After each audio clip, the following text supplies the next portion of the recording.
Here we're looking at the front view of the clean, and this is going to look very familiar to the deadlift grip starting off.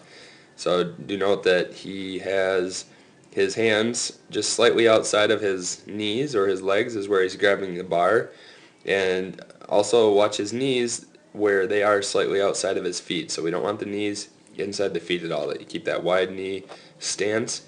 He's in this neutral position with his feet, a nice about shoulder width with his feet, and it's a good jumping position that he can start from, very similar to the width of the feet with the deadlift or the snatch as well. So as we go ahead and start up, it's going to be very similar to that deadlift.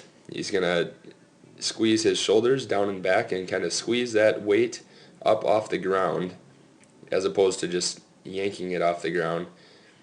And he's bringing it up very close to his shins, right up along his legs, and as he gets right up to the front of the hips, he's popping it up off the hips and getting full extension, very similar to the snatch, full extension with his feet here and his hips, and carrying that bar all the way up.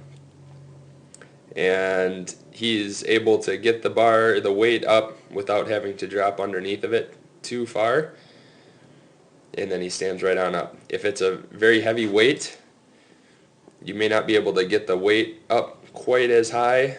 Say if you can only get the weight up here, then your job is to get underneath the weight. So if you only get the weight up this high, then you get underneath the weight and you can still catch it in that front rack position, and now you're just at the bottom of your front squat, and then you just front squat to stand up out of it.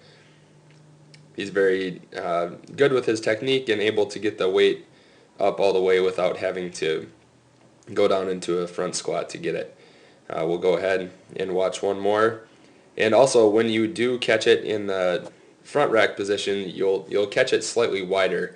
So rather than the starting jumping position, the feet will land slightly wider, kind of like a snatch would be. So we'll go ahead and finish it out, the next one at full speed, and that's the clean.